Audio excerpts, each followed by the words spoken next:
स्वाभिमानी शेतकरी संघटना सरकारमधलाच पक्ष असला तरीही त्यांनी शेतकऱ्यांसाठी रस्त्यावर उतरणं पसंत केलंय। मात्र काल झालेल्या तोडफोडीनंतर आपण राजू शेट्टी यांची समजूत घालू असं आश्वासन रासपच्या महादेव जानकरांनी दिलंय। शेतकऱ्यांना न्याय मिळावा ही भूमिका योग्य आहे, यासाठी चर्चेतनं मार्ग निघेल। हिंसा हे यासाठीचा पर्याय होऊ शकत नाही असंही जानकरांनी म्हटलं। तसंच मुख्यमंत्री देवेंद्र फडणवीस आणि राजू शेट्टी यांच्यात मध्यस्थी करून शेतकऱ्यांचं हित कसं जपता येईल यासाठी प्रयत्न करणार असल्याचंही महादेव जानकरांनी म्हटलंय।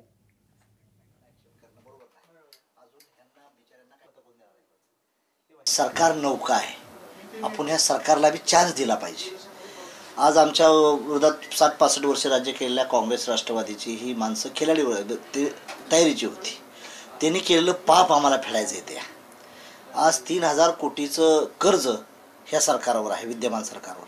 त्यामुळे माझी एवढी विनंती आहे, राजू शेट्टी माझे मित्र आहेत, माझ्या मित्र पक्षाचे आहेत। त्यांनी काल आंदोलनाचं शेतकऱ्यांना न्याय मिळाला पाहिजे, शेतकऱ्यांची भूमिका योग्य आहे, PRP सुद्धा ही झालं पाहिजे। आमचंही सरकार येऊन जर सामान्य जनतेत ही भूमिका व्हायला लागली की काँग्रेस राष्ट्रवादीचे साखर कारखाने त्यांनाच फॉर हे सरकार असेल, तर आमचा जो बेस आहे तो आमच्यापासून दूर चाललेला आहे। म्हणून आमच्या राज्यकर्ते देवेंद्र फडणवीस साहेब आमचे मुख्यमंत्री आहेत, नेते आहेत आमचे माहितीचे, त्यांना माझी एवढीच विनंती आहे की आमची अशी अडचण झालेली आहे की ज्या लोकांच्या जीवावर आम्ही संघटन पक्ष चालवायचा त्या लोकात संभ्रम निर्माण होतोय।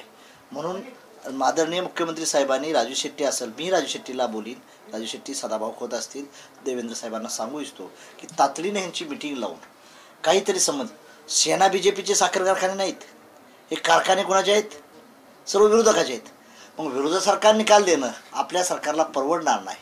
कालचा प्रकार झाला आहे, तोडफोड आंदोलनामध्ये मी समर्थन करतोय, अशातला मुळीच भाग नाही चर्चेनं। परंतु CM साहेबाला माझी ह्यातून विनंती आहे की घटक दलाचा नेता राजू शेट्टी आहे, सदाभाऊ खोत आहे, त्यांना म्हणजे काय होते, अटक झाली तर काँग्रेस राष्ट्रवादीने बी केली, आणि आता आमचं सरकार असून जर अटक होत असेल तर ते बरोबर नाही।